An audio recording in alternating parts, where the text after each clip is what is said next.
Recently, this TikTok from economist Grace Blakely went viral with over 1 million views. Within it, it contained a mix of different clips, such as these. We're leaving the UK. Guys, are we all planning to leave the UK and move abroad? There genuinely might be no benefit staying here long term. Every person I speak to in my age range is thinking about leaving the UK. Why are Brits leaving the UK? She asked, why are young Brits leaving the UK for better opportunities? The comments are filled with heartbreak and frustration. Graduates burdened by rent, unable to save and desperately looking for a fresh start abroad. That sense of hopelessness appears to be a constant phenomenon felt across most of the UK. In this video, British people are breaking down over basic living costs. Why is it costing me £6.90 now to brush my teeth? £7.15 for toothpaste. £3.95 for 10. Do you know what shocked me yesterday? The cost of living is unbelievable, and the cost of taking children out for a few hours. The constant theme is that it's no longer about living in the UK, it's merely about surviving. These viral clips paint a picture of a country in decline. Soaring housing costs, stagnant wages and crumbling public services, and the constant fear of economic collapse. But here's the question, are these narratives capturing the full truth? Or are they missing a massive piece of the puzzle? But while millions of Britons express a desperate desire to leave, I discovered data revealing the advantages that 98% of people in this country don't realise they even have. Firstly, let's start with the negative narrative and why so many people feel stuck.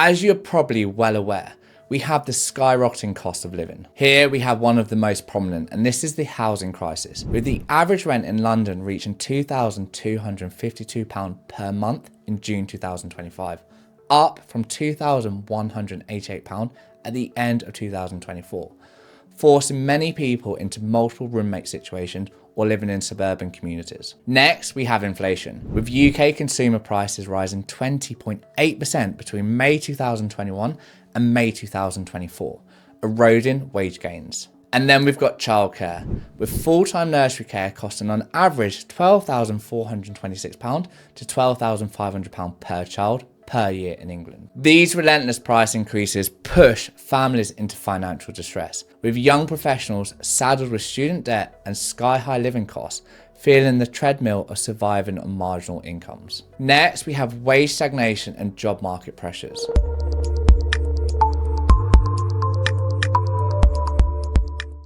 Here, we have declining and frozen real earnings, with the median full-time pay being £37,430 in April 2024. This is actually still below pre-2008 levels when adjusted for inflation. Then we've got the precarious work situations, with 3.1% of all UK adults and 13% of those aged between 16 and 24 being on zero-hour contracts, where they lack benefits, pension contributions and job security. Third, we've got automation fears. Sectors like retail and logistics face rapid AI and robotics integration, threatening thousands of jobs in the UK. Next, we've got the tax situation, with fiscal drag as a result of frozen tax thresholds being seen as an unfair thing, driving many UK workers into higher tax bands, with those earning between £100,000 and £125,000 facing a 60% marginal income tax, plus 2% for NI. Brits feel squeezed, pay packets don't stretch, job security is uncertain, and the ladder to promotion feels perpetually out of reach. Finally, our public services are in crisis.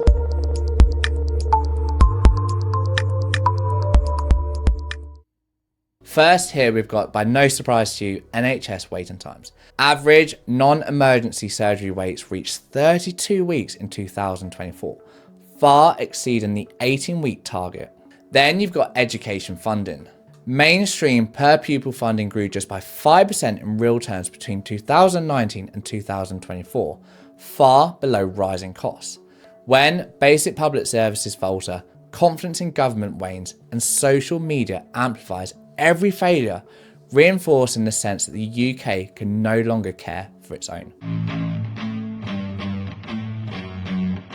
As you may know, social media thrives on dramatic visualization and emotional triggers.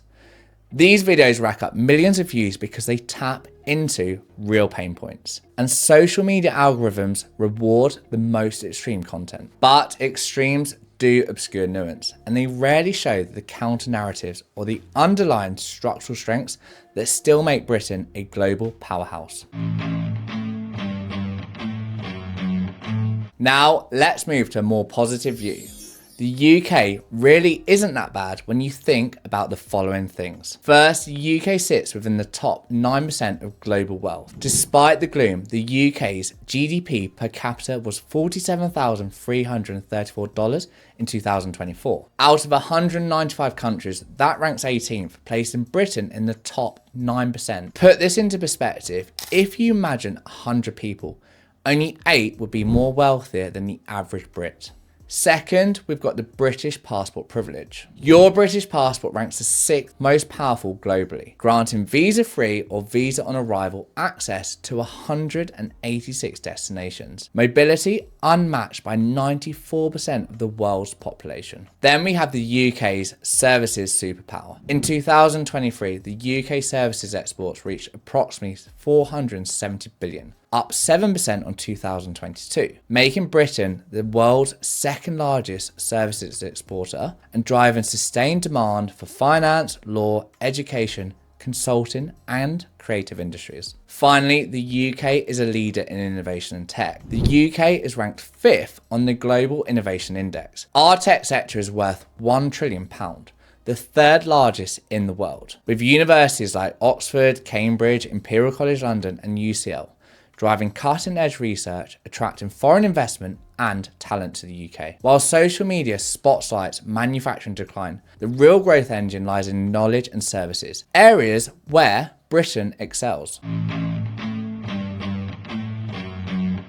Now, let's talk about the inequality paradox. While many assume that global inequality has worsened since 2000, or at least it feels that way for many, data actually shows that extreme poverty fell from 36% of humanity in 1990 to 8.5% in 2024, lifting over 1 billion people out of destitution. The global middle class nearly tripled from 507 million in 2000 to 1.7 billion by 2020, expanding consumer markets for UK businesses. This reduction in inequality between countries widens consumer bases and market opportunities for British businesses and entrepreneurs. Now, I'd like to turn your attention to how you, as someone living in the UK, can benefit from your fortunate position. These things all create unique opportunities for people living in the UK from an investment and career perspective. Now, I must say these are only concepts and I'm not telling you to do these, as I can't give you financial or investment advice. Please do research these thoroughly if you'd like to consider them. Opportunity 1 is emerging market funds. British brokers offer ETFs targeting high growth economies. Allocating a small portion of your portfolio to these markets could dramatically boost long-term returns compared to UK equity and property with the right risk management approaches. Dollar cost averaging, not investing more than you can afford to lose, and diversifying. Here, do remember that investments can go down and that historical performance is no guarantee of future performance. Opportunity number 2 is remote expert services. Leverage your British expertise in finance, law, education and consulting to serve clients in Asia, Africa and Latin America. You can charge a premium of around £50 to £150 per hour thanks to your UK credentials and your English proficiency. I've got a friend that's been advising crypto companies for years in Asia, and he is earning a very large amount of money doing so. Opportunity 3 is global property arbitrage, where you earn in pounds and then invest in real estate markets where prices are lower, but growth rates are higher. For example, Portugal, Spain, Eastern Europe, even parts of Southeast Asia. Rental yields often exceed 6% and capital appreciation can hit between 10 and 20% annually. To this point, one of my friends recently bought his mum a house in Nigeria from his UK earnings and smart investments. Opportunity number 4 is digital product sales.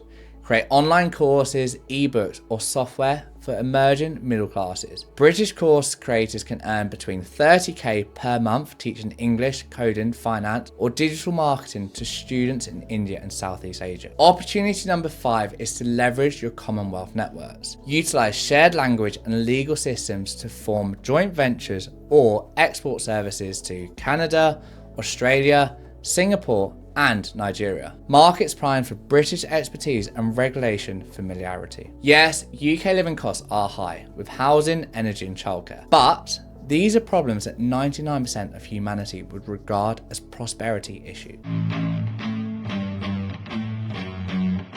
So, with all this said, is the UK really screwed? No.